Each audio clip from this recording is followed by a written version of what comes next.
Hello guys, I'm gonna welcome you to a little test drive in my brand new 2018 Carrera T. I just got this car a couple of months ago. It got 1800 kilometers on the speedometer, and why don't we just fire it up to see how it goes.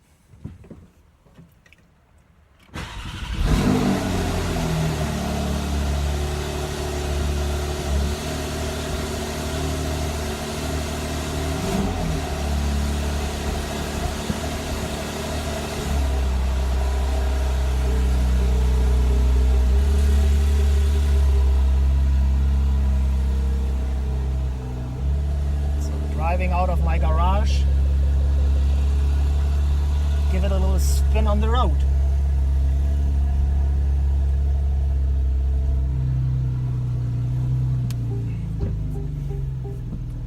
So car is cool right now, so we gotta take it careful to heat it up a little bit. Let me close my garage.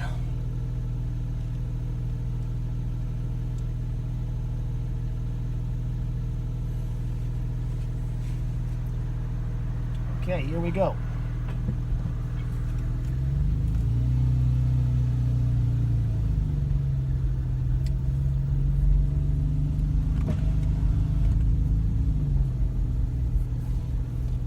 It's supposed to rain today, so let's hope it's gonna stay dry. So as you can see, I got the 7-speed manual, which I personally prefer to the automatic gearbox.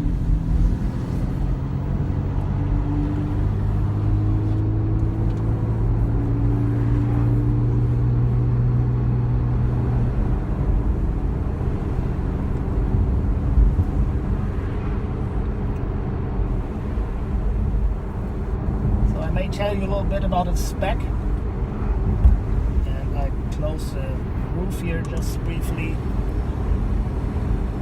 So my car is GT Silver, which I think it's the most classic color to configure this car with. There are just 3 metallic colors available, which was white, black and GT Silver. So I picked the GT Silver one. What I've got also is the sunroof. I took the steel variety.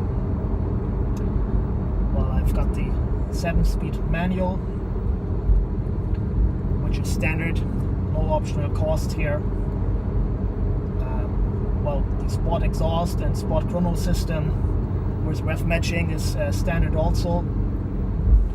So I got the GT steering wheel is standard also, of course, but I got this with these buttons here, so you can adjust many things out of the PCM system right on your steering wheel. It's heated as well. Well, I've got cruise control. I got the Bose system. I got the red seat belts here, and park distance control, seat heating, which is quite nice to have in Germany because it's not always as hot as today. So this is quite nice to have. So that's about it. I do have the standard Sportec seats, which are just fine for me. So I didn't want to go for the full bucket seats because these are here much more comfortable, easier to get out and to get in, yes.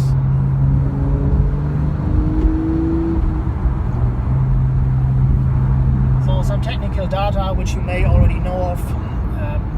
It has a 3-liter twin-turbo basic engine, which comes from the standard Carrera with 370 horsepower and I think 450 Newton meters, something like that. It's a quite torquey engine. Well, even though it's a base engine, I think it's got plenty of power and enough for cruising around and driving over the country here.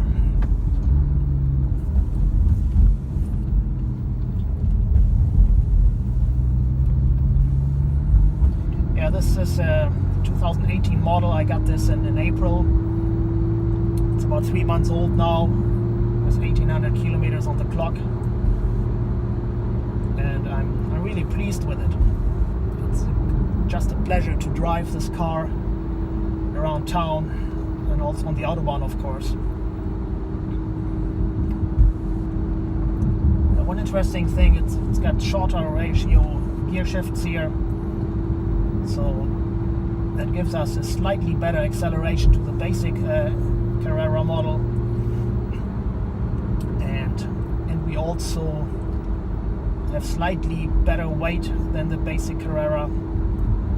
So we've got here the doors from the Carrera GT3 RS, I believe. Those are lightweight doors with those nylon strips handles here, which probably saves us like 100 grams or so. We've got thinner rear glass. We've got well, the charcoal gray stripings and Carrera S or Carrera T sign on the back. Yeah, well, I've got the Bose system, which is nice to have, but I often like to rather listen to the engine instead of the Bose system.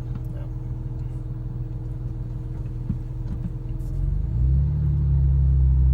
So in terms of consumption, my average consumption is like 12 liters per 100 kilometers. Even though I drive quite slow, to be honest. I think if I would race this car, fuel consumption would definitely go up by far.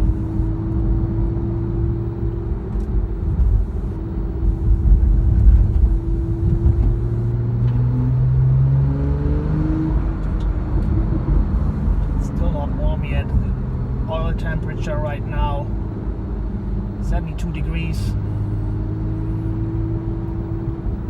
I usually wait until it's heated up until 90 degrees, so that's about the running temperature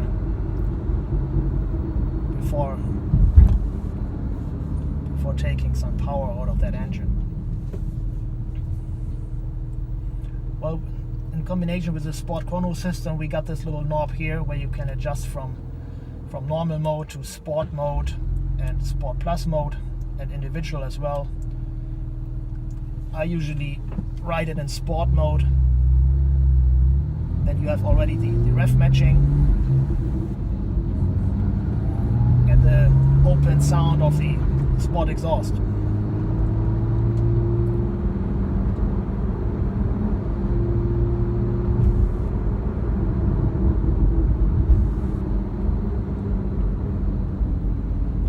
Yeah, when you go on the Porsche website, you see that this car, well, you can configure it, but you cannot order it brand new anymore.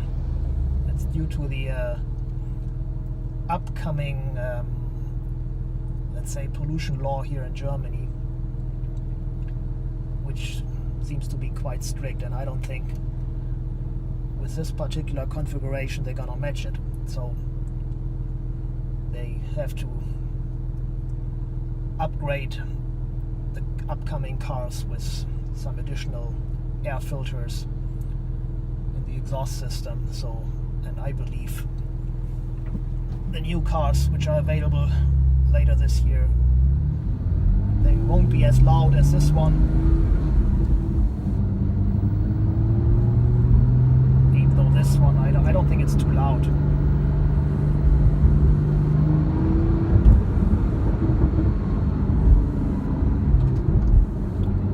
As you know, it's a twin turbo engine. They're obviously not as loud as a naturally aspirated engine. But to be honest, driving through the city with such a loud car while everyone is looking at you, I don't think this is what a Porsche driver really wants. I'd rather fly under the radar, not too loud. I leave this for some other guys. Yeah, one red light to the next red light.